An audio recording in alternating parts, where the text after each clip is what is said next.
नमस्कार मित्रांनो, आपले स्वागत आहे Devaki nursing classes and career गायडन्सच्या चॅनलवर. आज मी ॲनाटॉमी अँड फिजिओलॉजी ह्या सब्जेक्टमधली जी सर्क्युलेटरी सिस्टीम आहे त्याचा थर्ड पोर्शन जो आहे त्याच्याबद्दल बोलणार आहे. तो म्हणजे सर्क्युलेशन ऑफ द ब्लड. तर सर्क्युलेशन ऑफ द ब्लड हा जो टॉपिक आहे हा 3 पार्ट्समध्ये डिवाईड झालेला आहे. तर फर्स्ट पार्ट जो आहे तो म्हणजे सिस्टेमिक सर्क्युलेशन, ज्याला आपण ग्रेटर सर्क्युलेशन असं देखील म्हणतो. सेकंड पार्ट आहे पल्मनरी सर्क्युलेशन, ज्याला लेझर सर्क्युलेशन असं म्हणतो. आणि थर्ड पार्ट जो आहे तो म्हणजे पोर्टल सर्क्युलेशन, जो लिव्हरशी कनेक्टेड आहे. तर अशा प्रकारे आपण 3 पार्ट्समध्ये सर्क्युलेशन ऑफ द ब्लड जे आहे ते डिवाईड केलेलं आहे. तर 1 बाय 1 आपण आता ते सर्क्युलेशन बघणार आहोत. तर सिस्टेमिक सर्क्युलेशनबद्दल आपण बोलू. सिस्टेमिक सर्क्युलेशनला ग्रेटर सर्क्युलेशन असं देखील म्हणतात. हार्टमध्ये लेफ्ट व्हेंट्रिकलपासून जेव्हा ऑक्सिजनेटेड ब्लड ॲओर्टामध्ये टाकलं जातं, त्यानंतर ॲओर्टाच्या असंख्य आर्टरीजच्या ब्रांचेस असतात. त्या आर्टरीज शरीराच्या वेगवेगळ्या ऑर्गन्सपर्यंत ऑक्सिजनेटेड ब्लड पोचवत असतात.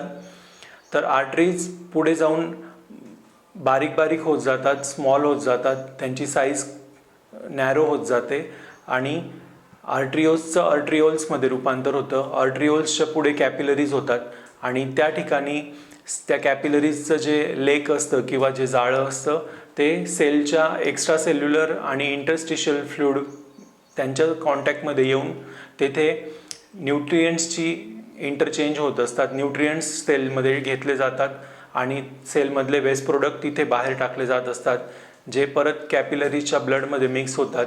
त्याचप्रमाणे आर्टरीमधून जो ऑक्सिजनेटेड ब्लड तिथे गेलेलं असतं ऑर्गन्सपर्यंत, तर तो देखील एक्स्ट्रा सेल्युलर फ्लूइड आणि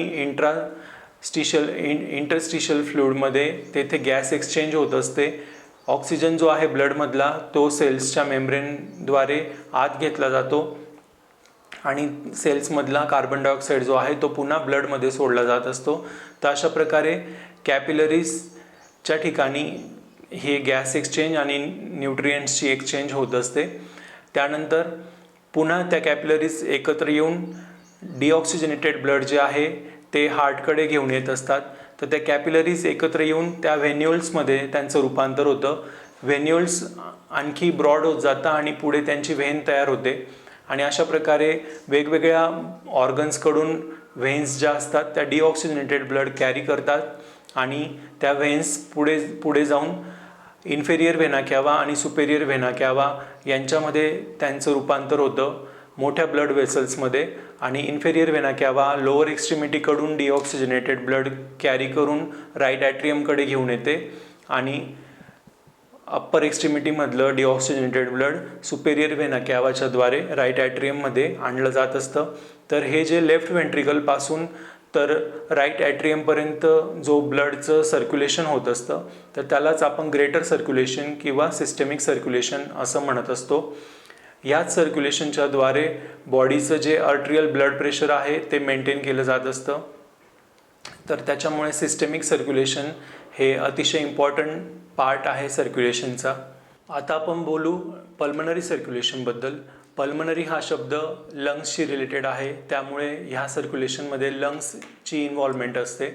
तर पल्मनरी सर्क्युलेशन जे आहे तर त्यामध्ये जे राईट ॲट्रियममध्ये सुपेरियर आणि इन्फेरियर व्हेना कॅवाद्वारे जे डिऑक्सिजनेटेड ब्लड आलेलं असतं तर ते जी ट्रायकस्पिड वॉल आहे ती ओपन होते आणि ह्या राईट ॲट्रियममधलं डिऑक्सिजनेटेड ब्लड राईट व्हेंट्रिकलमध्ये टाकलं जातं आणि राईट व्हेंट्रिकलमधून पल्मनरी वॉल ओपन होते आणि ते डिऑक्सिजनेटेड ब्लड पंपिंग ॲक्शनद्वारे किंवा व्हेंट्रिकल कॉन्ट्रॅक्ट झाल्यामुळे राईट व्हेंट्रिकल कॉन्ट्रॅक्ट झाल्यामुळे ते ब्लड पल्मनरी वॉलमधून पल्मनरी आर्टरीमध्ये टाकलं जातं. पल्मनरी आर्टरीच्या 2 ब्रांचेस होतात, एक राईट पल्मनरी आर्टरी, दुसरी left pulmonary artery. Right pulmonary artery ते डिऑक्सिजनेटेड ब्लड जे आहे ते राईट लंग्सकडे घेऊन जातं आणि लेफ्ट पल्मनरी आर्टरी लेफ्ट लंग्सकडे ते डिऑक्सिजनेटेड ब्लड घेऊन जात असते. त्यानंतर त्या राईट आणि लेफ्ट पल्मनरी आर्टरीच्या असंख्य ब्रांचेस होतात आणि आर्टरीज ज्या आहेत त्या नॅरो होत जातात, स्मॉल साईज होत जाते त्यांची आणि त्या लंग्सच्या मुळापर्यंत जातात, खोलपर्यंत जातात, ज्या ठिकाणी लंग्समध्ये अल्विओलाय नावाचं जे स्ट्रक्चर असतं तिथपर्यंत ह्या आर्टरीज ज्या आहेत त्या खोलवर जात असतात त्या आर्ट्रिओल्सचं पुढे स्मॉल आणि फाईन स्ट्रक्चर होतं, त्याला आपण आर्ट्रिओल्स असं म्हणतो. आर्ट्रिओल्स आणखी थिन होत जातात, आणखी फाईन होत जातात आणि पुढे त्या कॅपिलरीज होतात. आणि अल्व्हिओलायच्या ठिकाणी ह्या कॅपिलरीजचं जाळं असतं. तर त्या कॅपिलरीजमध्ये जे डिऑक्सिजनेटेड ब्लड असतं तर तिथे गॅस एक्सचेंज किंवा गॅस इंटरचेंज ही प्रोसेस होत असते. कॅपिलरीजमधल्या ब्लडकडे RBC असतात त्या ब्लडमध्ये, तर त्या RBCमध्ये हिमोग्लोबिन असतो आणि हिमोग्लोबिनला ऑक्सिजनचं अफिनिटी आहे किंवा ऑक्सिजनला अट्रॅक्ट करतो हिमोग्लोबिन. त्यामुळे कॅपिलरीजमध्ये हे डिऑक्सिजनेटेड ब्लड जे असतं तर तिथे कार्बन डायऑक्साईड जो असतो ह्या डिऑक्सिजनेटेड ब्लडमधला तो त्या अल्व्हिओलायच्या ठिकाणी टाकला जातो. आणि आपण रेस्पिरेशन केल्यामुळे जो ऑक्सिजन आपण लंग्समध्ये घेतलेला असतो तर तो अल्व्हिओलायच्या ठिकाणी असतो आणि अल्व्हिओलायच्या ठिकाणाहून त्या कॅपिलरीजच्या ब्लडमध्ये तो ऑक्सिजन ह्या रेड ब्लड सेल्स किंवा हिमोग्लोबिन कॅच करून घेत असतो. आणि पुढे त्या कॅपिलरीज पुन्हा युनाईट होऊन व्हेन्युल्स तयार होतात. व्हेन्युल्सची व्हेन तयार होते ज्याला आपण पल्मनरी व्हेन असं म्हणतो. आणि मग हे ऑक्सिजनेटेड ब्लड ह्या पल्मनरी व्हेन्स ज्या आहेत त्याच्या ब्रांचेस असतात. तर 2 राईट पल्मनरी व्हेन्स आणि 2 लेफ्ट पल्मनरी व्हेन्स अशा 4 व्हेन्स लंग्सकडून, दोन्ही लंग्सकडून ऑक्सिजनेटेड ब्लड जे असतं ते कॅरी करतात आणि ते लेफ्ट ॲट्रियममध्ये आणून टाकत असतात. आणि लेफ्ट ॲट्रियममधून त्याच्यानंतर बायकस्पिड वॉल किंवा मायट्रल वॉल जी असते ती ओपन होऊन ते ब्लड लेफ्ट व्हेंट्रिकलमध्ये येत असतं. आणि लेफ्ट व्हेंट्रिकल पंप होऊन कॉन्ट्रॅक्ट होऊन ते ब्लड जे असतं ते ॲओर्टामध्ये टाकलं जात असतं आणि ॲओर्टा थ्रू पूर्ण बॉडीला त्या ऑक्सिजनेटेड ब्लडचा सप्लाय होत असतो. आणि लेफ्ट व्हेंट्रिकलमधून ॲओर्टामध्ये ऑक्सिजनेटेड ब्लड गेलं म्हणजे तिथून पुन्हा सिस्टेमिक सर्क्युलेशन स्टार्ट होत असतं. तर अशा प्रकारे सिस्टेमिक सर्क्युलेशन आणि पल्मनरी सर्क्युलेशन असं दोन्ही मिळून टोटल सर्क्युलेशन जे असतं ते बॉडीमध्ये होत असतं.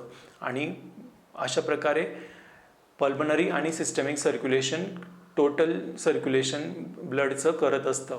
आता आपण बघू पोर्टल सर्क्युलेशन काय आहे. तर पोर्टल हा जो शब्द आहे तो लिव्हरशी कनेक्टेड आहे किंवा लिव्हरशी संबंधित आहे. तर पोर्टल सर्क्युलेशनमध्ये स्टमक, पॅन्क्रियाज आणि स्प्लीन ह्या 3 ऑर्गनकडून ब्लड जे आहे, डिऑक्सिजनेटेड ब्लड जे आहे ते एकत्रितपणे पोर्टल व्हेनमध्ये कलेक्ट केलं जातं आणि पोर्टल व्हेन मग लिव्हरमध्ये एंट्री करते. लिव्हरमध्ये एंट्री केल्यानंतर पोर्टल व्हेनच्या ब्रांचेस होतात किंवा त्याचं रूपांतर व्हेन्युल्समध्ये आणि कॅपिलरीजमध्ये होत असतं. त्यानंतर ॲओर्टाकडून हिपॅटिक आर्टरी जी असते ती ऑक्सिजनेटेड ब्लड जी आहे ते लिव्हरकडे घेऊन येत असते, लिव्हरला ऑक्सिजनेटेड ब्लडचा सप्लाय करत असते.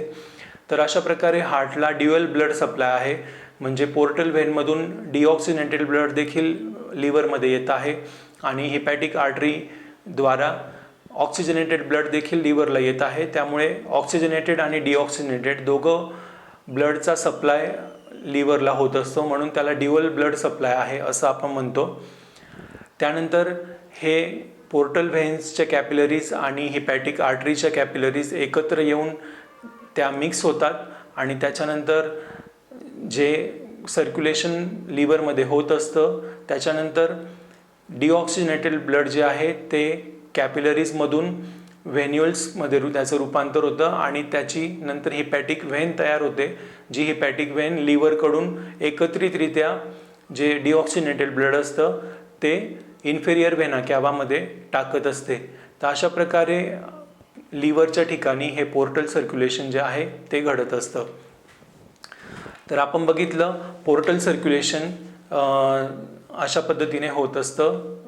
आणि त्याच्यानंतर चौथं एक सर्क्युलेशन आहे जे ऑलरेडी आपण आधीच्या व्हिडिओमध्ये डिस्कस केलेलं आहे, त्याला कोरोनरी सर्क्युलेशन म्हणतात. तर कोरोनरी सर्क्युलेशन जे हार्टच्या बाबतीत होतं, म्हणजे ज्याच्यामध्ये कोरोनरी आर्टरीज ज्या आहेत ॲओर्टामधून निघतात आणि हार्टला ऑक्सिजनेटेड ब्लडचा सप्लाय करतात आणि सप्लाय करून झाल्यानंतर जे डिऑक्सिजनेटेड ब्लड असतं ते कोरोनरी सायनसच्या माध्यमातून डायरेक्ट राईट ॲट्रियममध्ये टाकलं जात असतं. तर ते जे सर्क्युलेशन हार्टशी संबंधित जे होतं त्याला कोरोनरी सर्क्युलेशन म्हणतात. तर अशा प्रकारे बॉडीमध्ये 4 प्रकारचे सर्क्युलेशन किंवा ब्लड सर्क्युलेशन होत असतात. एक म्हणजे सिस्टॅमिक सर्क्युलेशन, त्याच्यानंतर पल्मनरी सर्क्युलेशन, नंतर पोर्टल सर्क्युलेशन आणि कोरोनरी सर्क्युलेशन. तर हे सर्व सर्क्युलेशन ऑफ द ब्लड ह्या टॉपिकच्या अंडर येतात, जे आज मी तुमच्यासोबत डिस्कस केले. आय होप हे सर्व तुम्हाला समजलं असेल, जे काही टॉपिक मी डिस्कस केले. तर माझे व्हिडिओज जर तुम्हाला युजफुल वाटत असतील तर तुम्ही लाईक करा, तुमच्या मित्रांपर्यंत ते शेअर करा सर्व स्टुडंट्सला. त्यानंतर माझे इथून पुढचे व्हिडिओज बघण्यासाठी तुम्ही माझं चॅनल सबस्क्राईब करा. आणि माझा व्हिडिओ बघितल्याबद्दल धन्यवाद.